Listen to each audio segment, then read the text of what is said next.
You can say, well, Justin Herbert was injured. All right, but he made some great throws even when he was injured. Well, they lost their Pro Bowl center at half, Corey Linsley. Well, they only scored 10 points in the first half when they had him.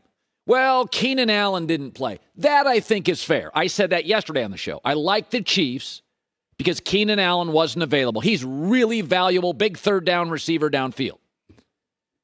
But we saw two very predictable things last night. The Chiefs fell behind, came back to win. Mahomes made 4 or 5 amazing throws, and they beat somebody in the AFC West. In fact, Mahomes wins 55% of his games in the last 4 years in which he falls behind by 10 points or more in the first quarter. He wins 55% of those. The league wins about 15%, not named Mahomes. So it's what they do, and it's what you saw. But it was also what the Chargers do. They appear to dominate chunks of games, like the first half. They have great players everywhere making great plays, and they lose. If you just took the box score today, the Chargers had 30% more first downs, 30% more passing first downs, 20 more plays, 100 more passing yards. We're in the red zone twice as much. Dominated time of possession. More completions, more this, more that, and lost. That is so Chargers, it hurts.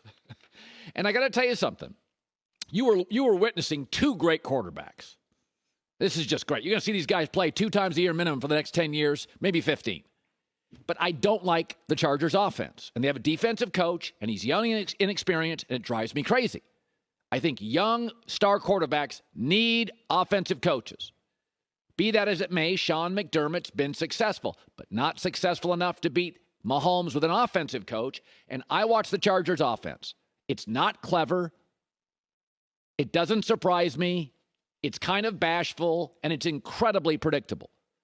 Justin Herbert's got a top 5 arm in this league. As Warren Sharp, a smart dude, works for Fox, pointed out last night, Herbert had just 2 pass attempts all night thrown over 17 yards downfield. By the way, he was 2 for 2 for 74 yards. 15 attempts were behind the line of scrimmage.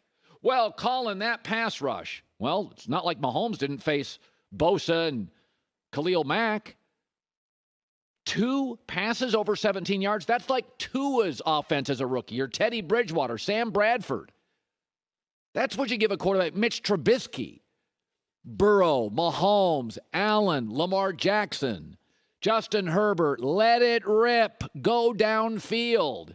This offense is leaving points and plays and yards on the table.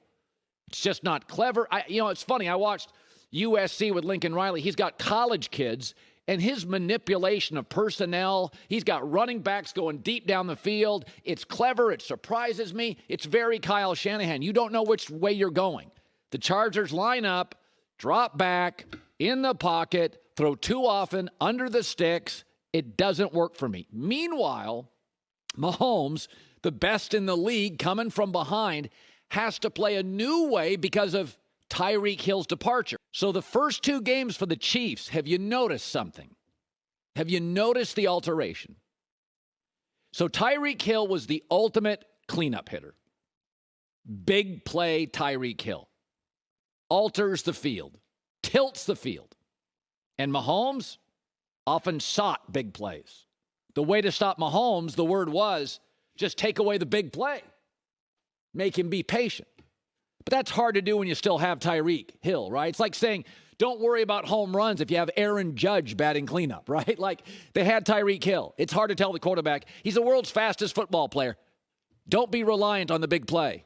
Well, it was hard for Bradshaw when he had Lynn Swann. It was hard for Montana when he had Jerry Rice. It's hard when you have a great deep threat and an explosive player, right? We all know that. But in this year, now Tyreek's out. And 11 different receivers have caught a pass in 2 games. 6 different Chiefs have a touchdown. He's more patient. He's taking the underneath stuff. So Mahomes loses his top home run hitter.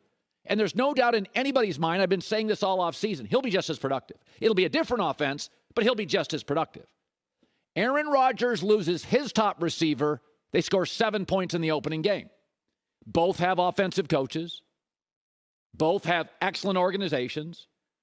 Both always had better than average offensive lines. I would argue Aaron Rodgers plays in a much easier division, in a much easier conference, and has more NFL experience.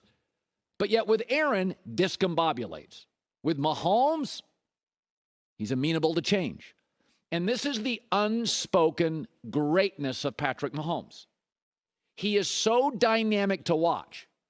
And I mean, even, just think about how important the visual effect is. They say that better-looking people make more money. Taller people make more money. There's no blue food. Have you ever noticed this? What's the last thing you ate was blue? Because you eat with your eyes.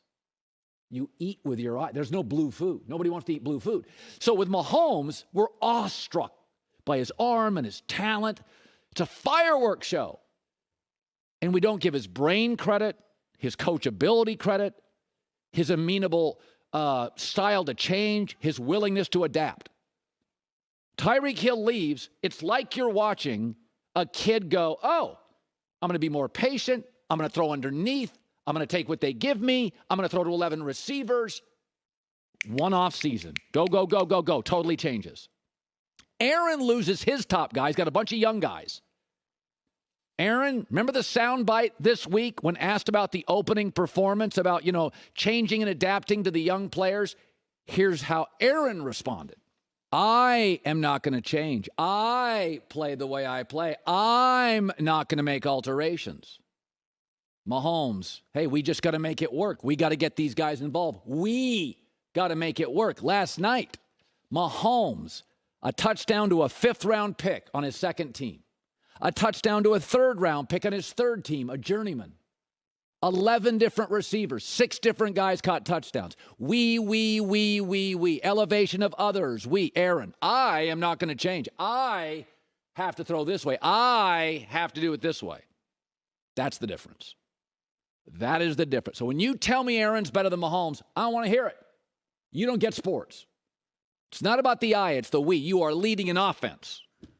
Okay? And Mahomes, in an offseason when he lost his receiver, it's incredible. He's way more patient than last year, throwing it to everybody this year. They took away something, and I would say this. I defend Mahomes. It's easy to say, hey, don't throw the deep ball, but when you have Tyreek Hill there, you're going to want to make big things happen. You can't have a power hitter like Aaron Judge and tell everybody we're going to be a finesse team. You lean into his power, okay? He's like dominating the sport. But the minute Tyreek Hill's gone, look at Mahomes adapt.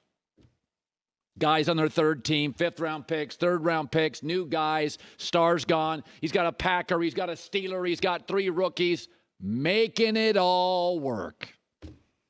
Don't tell me Aaron's better than Mahomes. Save your breath. He plays in a tougher division than Aaron, and now a tougher conference. He's got Derek Carr twice a year, Herbert twice a year, Russell Wilson twice a year. Aaron's got Kirk Cousins twice a year, Jared Goff twice a year, and Justin Fields Sunday, and he's going to roll them. And we're all going to say, see, Aaron's back. Hi, everybody. Thanks for watching. Subscribe here to get the latest from the show. Also, be sure to check out more of the best clips from The Herd or go watch a few segments from other shows on FS1.